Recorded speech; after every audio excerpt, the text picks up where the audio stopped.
여러분, 성경에서 가장 짧은 장이 뭔지 혹시 아세요? 바로 시편 117편인데요. 오늘은 이 작디 작은 보석 같은 장 안에 대체 얼마나 거대한 이야기가 숨어 있는지 한번 파헤쳐 보려고 합니다. 자, 그럼 저와 함께 그 속으로 한번 뛰어들어 보시죠. 네, 바로 이 숫자. 딱 두 구절입니다. 정말이죠. 이게 전부예요. 아니, 어떻게 성경에 한 장이 이렇게 짧을 수가 있을까요? 근데 진짜 중요한 질문은 이게 아니죠. 바로 이겁니다. 이 두 구절 안에 대체 무슨 엄청난 의미가 담겨 있길래 성경에 남아 있는 걸까요? 바로 이 질문이 오늘 우리가 풀어볼 핵심 미스테리입니다. 이 짧디 짧은 노래가 어떻게 수천 년의 시간을 훌쩍 뛰어넘어서 온 세상을 위한 거대한 메시지를 품게 되었는지 그 비밀을 지금부터 하나씩 벗겨보겠습니다. 자, 오늘 우리의 여정입니다. 먼저 이 시편을 둘러싼 오랜 수수께끼부터 시작해서요. 그 안에 담긴 핵심 단어들의 진짜 의미를 깊숙이 파고들 거예요. 그리고 이 노래가 어떻게 이스라엘이라는 한 민족의 이야기를 넘어서 모두를 위한 노래가 되었는지, 그리고 마침내 사도 바울이 이 노래에서 어떤 놀라운 발견을 했는지 그 흥미진진한 흐름을 함께 따라가 보시죠. 좋습니다. 그럼 이제 성경에서 가장 작은 거인 시편 117편의 세계로 본격적으로 들어가 보겠습니다. 참 재밌는 게요. 이 시편은 너무 짧아서 옛날부터 학자들 사이에서 논쟁거리였어요. 이게 과연 독립된 작품이 맞긴 한 걸까? 하는 의문이었죠. 아니, 이게 워낙 짧다 보니까요. 학자들 사이에서도 의견이 정말 분분했어요. 이게 과연 독립된 시가 맞냐는 거죠. 어떤 사람들은 이거 혹시 바로 앞 116편의 결론 부분 아니야? 하기도 하고, 또 다른 쪽에서는 아니야, 이건 뒤에 나올 118편의 서론 같은 거야 라고 보기도 했어요. 심지어는 시편 111편부터 116편까지 이어지는 하나의 찬송시 묶음에 뭐랄까 마지막 앵콜곡 같은 거다 이렇게 해석하기도 했죠. 하지만 오늘 저희가 주목할 관점은요, 이 시편이 그 자체로 완전한 독립적인 노래라는 겁니다. 아마도 중요한 절기 예배 때 모두가 함께 부르던 노래였을 가능성이 크다는 거죠. 이런 역사적인 논쟁도 흥미롭지만 이 시편의 진짜 힘은 그 안에 담긴 내용에 있습니다. 자, 이제 이 시편의 구절들을 직접 보면서 그 깊은 의미를 한번 캐내보겠습니다. 바로 이 두 번째 구절, 여기가 시편 117편의 심장부입니다. 여기서 두 개의 아주 중요한 단어가 나오는데요. 바로 인자하심, 그리고 진실하심입니다. 이 두 단어 안에 이 시편의 모든 비밀이 담겨 있다고 해도 과언이 아니에요. 자, 먼저 인자라는 단어부터 볼까요? 우리가 보통 생각하는 그냥 친절함과는 차원이 다른 개념입니다. 이건요, 하나님이 자기 백성과 맺은 약속, 즉 언약에 뿌리를 둔 아주 충성스럽고 절대 변치 않는 사랑을 의미해요. 한번 약속하면 끝까지 지키는 그런 끈끈한 사랑인 거죠. 그리고 진실은 뭘까요? 이건 하나님의 신뢰성을 말하는 겁니다. 그분은 참되시고 한번 하신 말씀은 반드시 이루시는 분이라는 뜻이죠.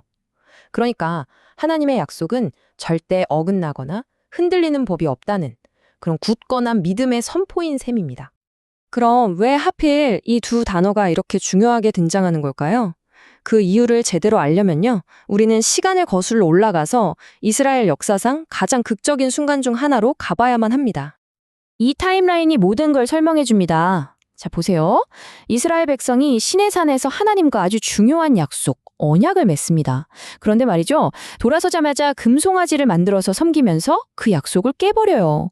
이건 정말 민족 전체가 사라질 수도 있는 최악의 위기 상황이었죠. 바로 그 순간 하나님은 심판 대신에 당신이 어떤 분인지를 직접 보여주십니다. 바로 이 구절입니다. 출애굽기 34장 6절의 이 선포 안에 방금 우리가 봤던 시편 117편의 핵심 단어 인자와 진실이 그대로 들어있죠. 이게 뭘 의미할까요? 이 단어들은 그냥 아름다운 수식어가 아니라는 겁니다. 이스라엘이 언약을 깨트린 최악의 배신의 순간에 하나님께서 그럼에도 불구하고 그들을 용서하고 다시 관계를 회복하시면서 보여주신 바로 그 사랑과 신실함의 증거인 거죠. 정말 극적인 배경을 가진 단어들이에요. 자, 이제 이야기의 무대가 확 넓어집니다. 이스라엘 민족의 아주 특별한 경험에서 시작된 이 노래가 어떻게 전 세계를 향한 메시지로 바뀌어가는지 한번 살펴보겠습니다. 시편 117편의 첫 구절을 다시 한번 보시죠. 정말 놀랍지 않나요? 분명히 이스라엘의 언약적인 경험을 노래하고 있는데 그 찬양에 모든 나라, 모든 백성을 초대하고 있어요. 이건 그 당시 기준으로 보면 정말 파격적인 생각이었을 겁니다. 그러니까 이 시를 쓴 사람은 단순히 과거의 이스라엘 이야기만 한 게 아니었던 거예요. 그는 이스라엘이 이집트에서 탈출한 그 위대한 사건을 앞으로 다가올 미래의 모든 민족이 경험하게 될 더 큰 구원의 그림자, 즉 일종의 예고편으로 본 거죠. 이스라엘에게 보여주셨던 그 인자와 진실이 결국 온 세상 모든 사람들에게도 똑같이 주어질 거라는 엄청난 믿음이 이 안에 담겨 있었던 겁니다. 이제 이 이야기의 클라이맥스로 갑니다. 수백 년이라는 시간이 흐른 뒤에 한 사람이 나타나서 이 작은 시편에 잠자고 있던 거대한 비밀을 마침내 풀어내게 되죠. 그가 바로 사도 바울입니다. 바울이 등장하기 전까지만 해도 시편 117편은 주로 이스라엘 사람들 자신들의 역사 속에서 하나님의 신실하심을 기억하고 찬양하는 그런 노래로 불리고 이해되었습니다.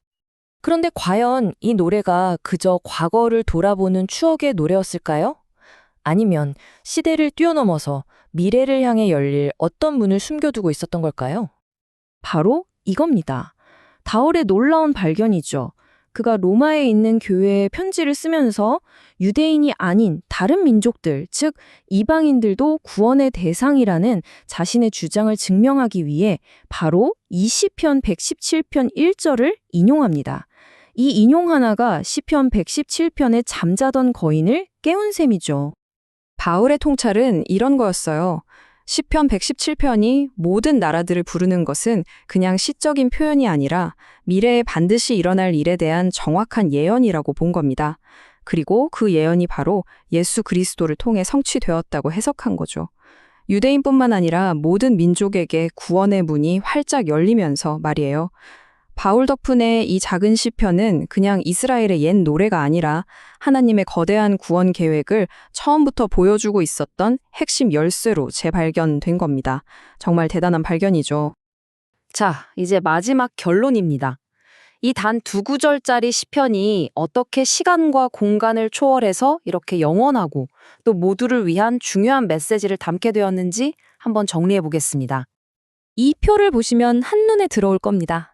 이 짧은 노래는요, 과거에 이스라엘과 맺었던 약속을 끝까지 지키신 하나님을 찬양하고요. 동시에 지금 이 순간에도 그분의 백성을 변함없이 지키고 인도하심을 노래합니다. 그리고 더 나아가서 마침내 미래에는 모든 민족이 다 함께 구원을 얻어서 하나님을 찬양하게 될 것이라는 궁극적인 비전까지 선포하고 있죠. 과거, 현재, 미래를 아우르는 하나님의 거대한 계획이 이 2구절 안에 아주 밀도 높게 압축되어 있는 셈입니다. 시편 117편은 우리에게 아주 중요한 사실 하나를 알려줍니다. 가장 작고 어쩌면 사소해 보이는 것 안에 가장 크고 중요한 진리가 숨겨져 있을 수 있다는 거죠. 오늘 이 이야기를 마치면서 우리 주변에 또 우리 눈앞에 숨겨져 있는 또 다른 작은 열쇠들은 과연 무엇일지, 그리고 그 열쇠들이 어떤 거대한 이야기의 문을 열어주게 될지 한 번쯤 생각해 보는 건 어떨까요?